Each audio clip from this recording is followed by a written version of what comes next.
What's up, Love and Hip Hop lovers? I am here to review Love and Hip Hop Season 4, Episode 1, and this is NYC, baby. Yes, I am late, but better late than never, right? I totally fell asleep last night when I was watching Love and Hip Hop, and I woke back up and I would catch the rerun. I finally caught a rerun around like 3 in the morning. So, yeah, I wasn't going to make a video then. And plus, I had a very busy day today, so I wasn't able to do it. So let me just get straight to it, because y'all was probably like, bitch, shut the fuck up and just get on with the review. So, yes, it starts off the same old way with Mona Scott Young talking about the love in hip-hop in her deep, raspy voice. And we get to see a little preview of what's to come, and it looks very, very, very juicy.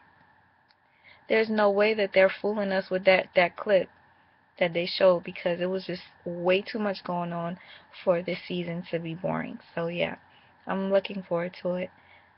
And okay, it starts off with Yandy and the typical music video scene where things just look so perfect. She's picking up her baby from his little crib, and then she's in the kitchen cutting up some perfectly freaking cut up onions and peppers and shit.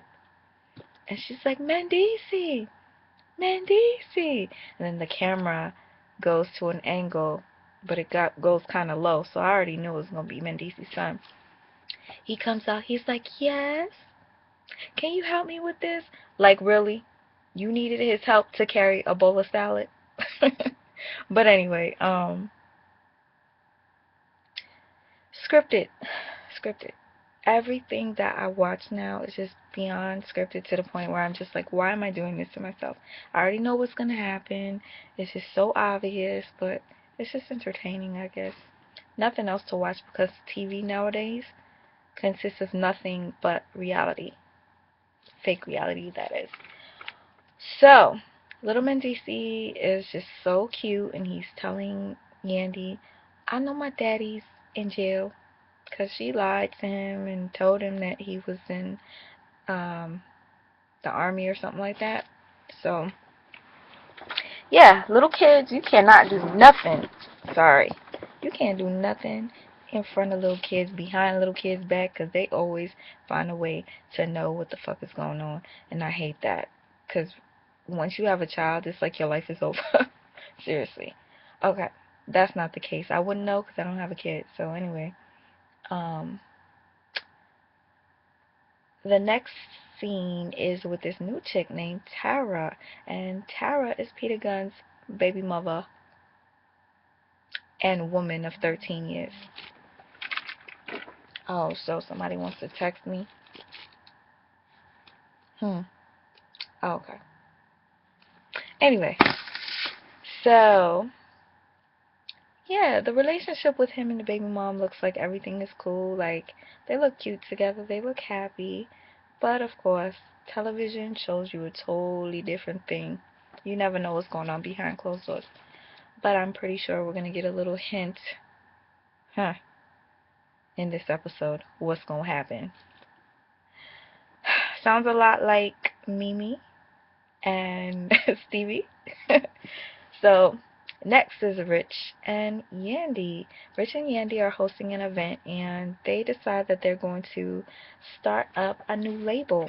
And I'm kind of like, new label? What artist? Because Rich Dollaz really has had no luck with the chicks that have been on his team. Olivia was your album. Um, his ex, who couldn't even sing, like, okay, Rich. So Peter Guns has this chick named Amina Butterfly, and she's his artist. She performs, and she was awesome. She was great. She's a pretty attractive young lady with an awesome voice, great talent. She could play all types of instruments, and yeah. Now this is somebody that I would want to sign if I were Rich Dollaz. Um, uh, Sorry, I'm kind of boring you guys, right? Because I'm boring myself. So, I don't know if y'all noticed, but Amina kind of reminds me of Salvation Army / Goodwill Olivia. What y'all think? Okay, so Amina is flirting with Peter, and I'm just like, bitch, what the fuck is that on her chest? That tattoo looks so horrible. The heart is so ugly. Bitch, get that shit covered. Add something to it. But so she's flirting with Peter at the table, and I'm like, where is Tara? Where's she at? Because I kind of saw a lady that was behind the bar, kind of like ill grilling Peter, but I don't know if it was her. Did you guys notice the crowd in the background? How they were strategically placed? Everybody was just like, a couple talking, and it just looked like they were just like, they looked so mismatchy. Like the people that were together, I was like, y'all don't know each other. I could tell by your body language. Love and hip hop, you guys. Sometimes I get a little disappointed because you make it so obvious that it is scripted, and I'm not feeling it. Next time you guys watch a show, pay attention to the places that they go out. If they go to a club, a restaurant, or whatever, pay attention to the people in the background. Really do so. Then you'll understand what I'm talking about. These motherfuckers get paid to be in the background. Trust. And they never have enough either. them scenes be looking mad dry. Like my mouth because I'm thirsty as hell. Okay. So I did miss a little bit, but I caught on to Tahiri and Joe has his little video camera, and he's kind of mimicking what he used to do when he used to do vlogs with him and Tahiri back in the day. And he's like Joe Budden TV and da da da Tahiri, just recording Tahiri, and that again was scripted because he does not have any footage that is recent with him and Tahiri that is on Joe Budden's TV. So, anyway, their whole thing is they're back together. They did not talk about his ex that was on the show prior to. All they were speaking of was having sex and babies and having an STD test before they start fucking raw. And she's like, I need a ring first.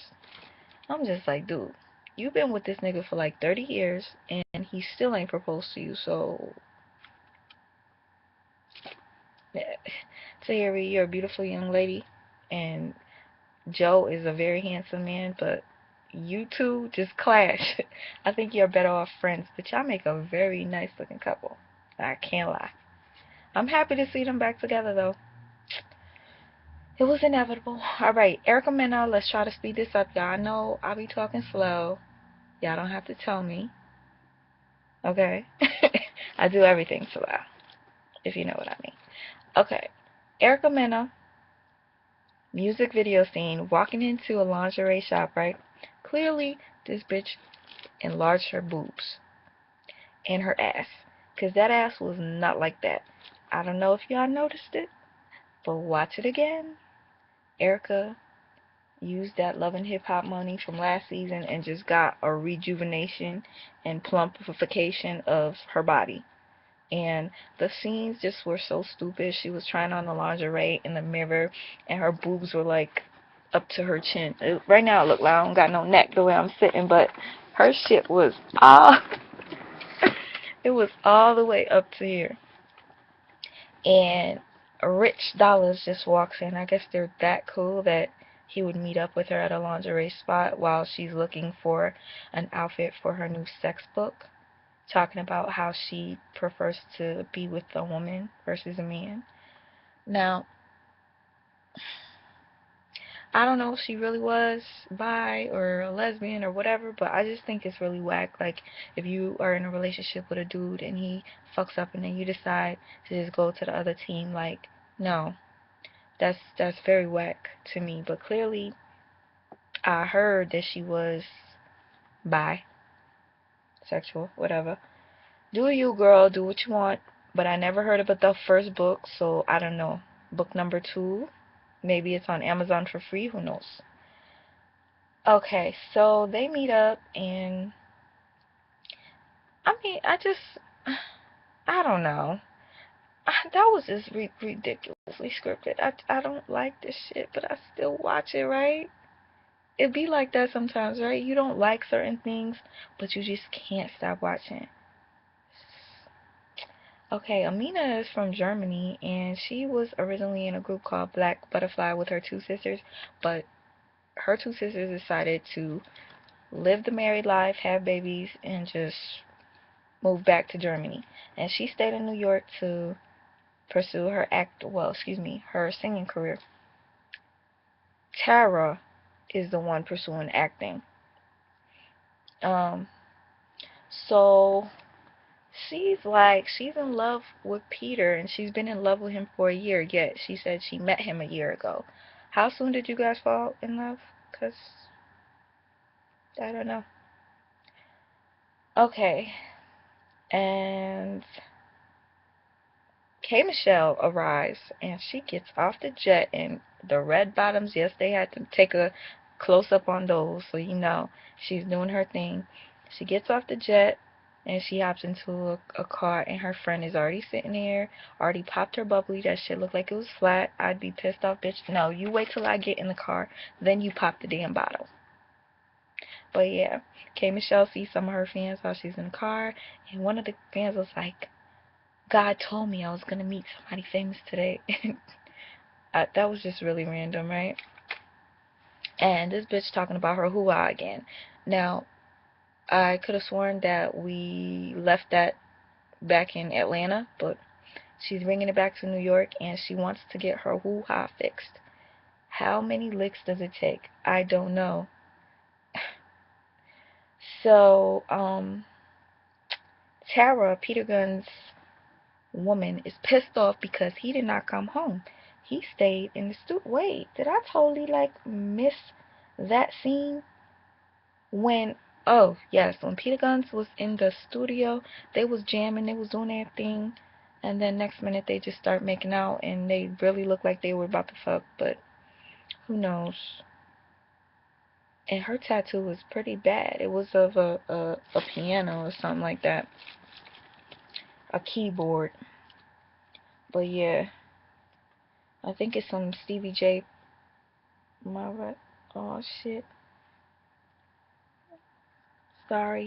You know how somebody could text you and you're talking to somebody else, but yet once you start to text, you can't do both at the same time. I feel so dumb when I'm like talking, right? And then I'm like this. I don't like when I do that. Should be able to do two things at once. Okay. That was so off topic. I'm sorry. I'm sorry. Alright, so I I kind of feel like I want to do this over again. I really do, because this is way too long and boring. At least I know it's boring, right? There's some people that be talking on here for like 40 minutes about a fucking show that was 30 minutes.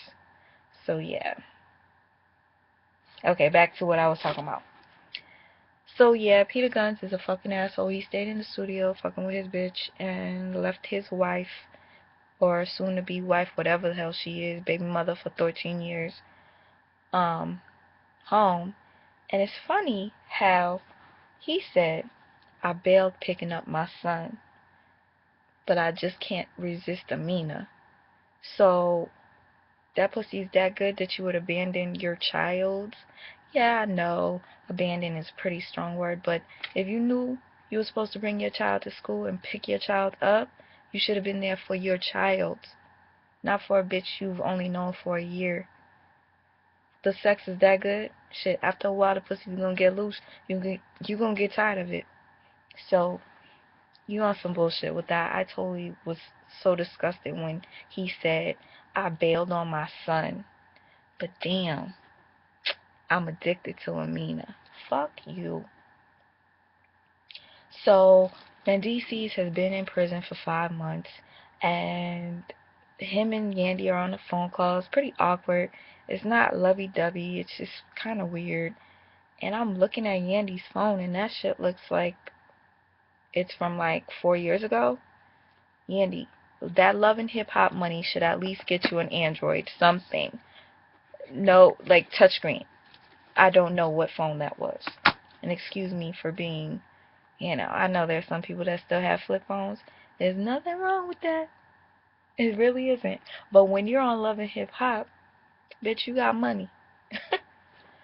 Alright, so Amina and Peter are in bed, and they kind of positioned the shit to where Amina's head was just showing, but we knew it was her because of the hair color.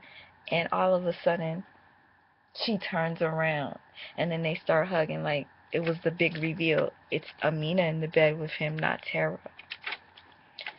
Scripted again. So yeah, she's like, don't leave me, blah blah blah. He's like, I gotta get back to my home. I gotta get to my kids. She's like, but I need to, like, bullshit. Uh, Joe surprised Tahiri with a beautiful midnight, I don't know, after dark dinner. And he kind of looked a little funny while he dressed up. He looks like he's a little stiff and uncomfortable, but more power to you, Joe. You look very nice with shoes on. Um, but yeah, his STD test is clean, hers is clean, and they're ready to fuck like rabbits. Tara visits Yandy, and yeah, she's there. They have some scripted talk, and they're newly found friends out of nowhere. And no shade, but Yandy's emotional scene will not get her an Oscar this year. For real. I didn't see the tears. She's just like, you just don't understand. Just don't understand. And then I guess Tara saw that the tears weren't flowing, so she's like, let me just hug this bitch and cover her face. So we could assume that the tears were flowing. But yeah. Rich and Peter meet up, and Amina is singing. And it's funny because Rich reminded me of when Peter was shitting on him for being with whatever her name is. I forgot her name already. Erica Mena. He was talking so much shit last semester. I'll say that. He was talking so much shit last semester, saying that she wasn't good for business and missing business and pleasure was a dumb idea and all types of shit. And now he's doing even worse because he's in a relationship. Rich wasn't. So we'll see what happens with that. Peter gets up. Like, I don't know if it's me, but I pay attention to the most minor things. If you're in a restaurant and you're seated at a table, they have servers that come up to you and bring you the drinks. But he just happened to get up to go get some drinks and leave Amina and Rich together. And they're conversating, and their conversation just was like, it wasn't working. Amina, you forgot your lines. You're not good at hiding your smile when you're talking because it kind of made it look like the shit wasn't real. And she was stuttering. Yeah, she didn't know her lines. And Rich was basically saying that um, what she's doing is fucked up. And in her little confessional, she was like, it took all the power in me not to show Peter how much I loved him in front of Tara when I met her. And that shit was so fake when she hugged Tara. It was like, hey, it was so nice to meet you. I'm so glad to finally meet you, bitches. Always watch out for other bitches. For real. They will act like they are your bestie and they have your best interest and everything like that. All to cover up. So watch your back, ladies. The female friends, that is. Um, so yeah, that whole thing was just mad stupid, and the bitch was like constantly smirking, and her overbite was just serious.